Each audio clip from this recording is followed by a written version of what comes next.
taken off, and Doug the Cobra DeWitt the challenger. 12 rounds, middleweights, a big fight for both of these young men. Let's go to ring announcer Michael Buffer.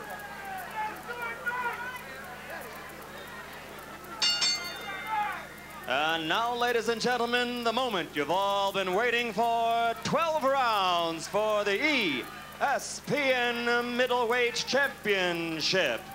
The referee for this contest is Larry Hazard.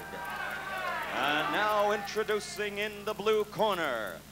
He's wearing black with white trim, weighs 158.5 pounds, from Yonkers, New York. He has an outstanding professional record of 22 victories, only 1 loss, 2 draws, 15 by knockout. Ladies and gentlemen, the challenger, Doug the Cobra DeWitt.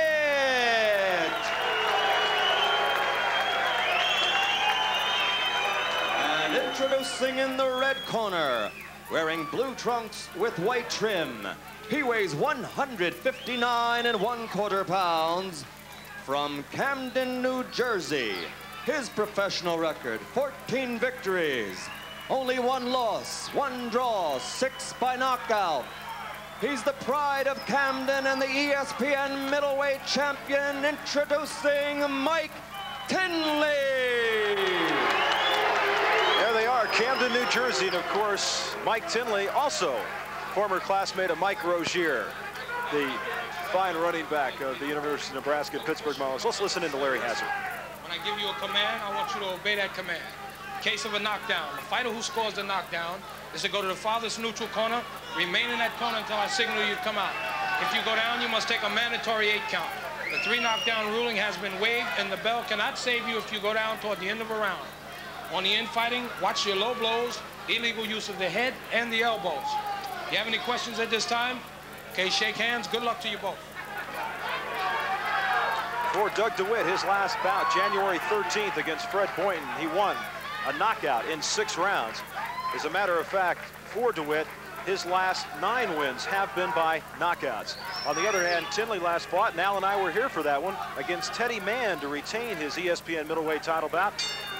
And that was a 12-round decision on that particular night. We're set to go 12 rounds. Middleweights, Mike Tinley and Doug DeWitt.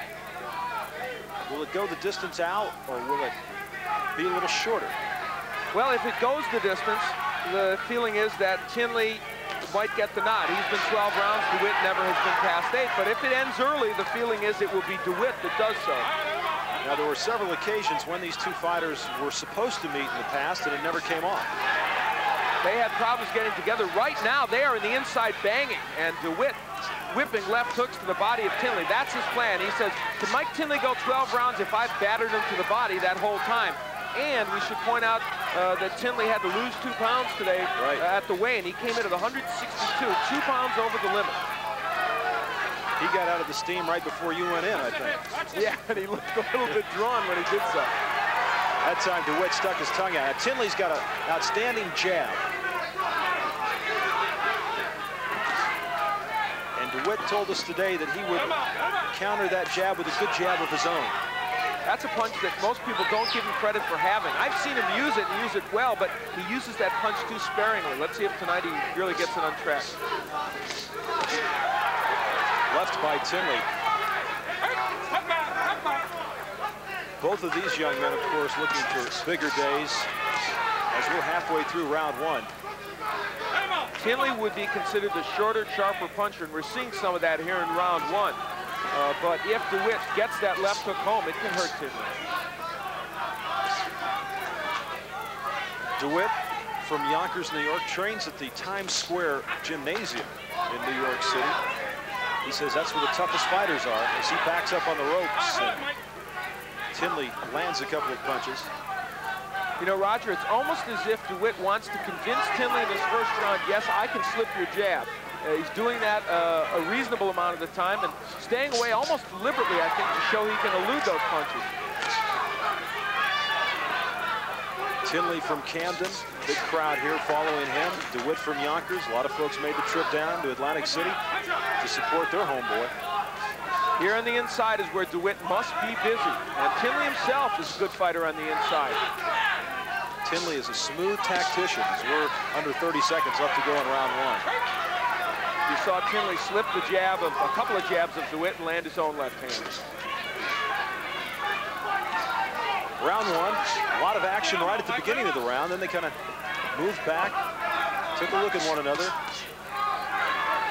Tinley looking to throw the left jab and follow it up with a left.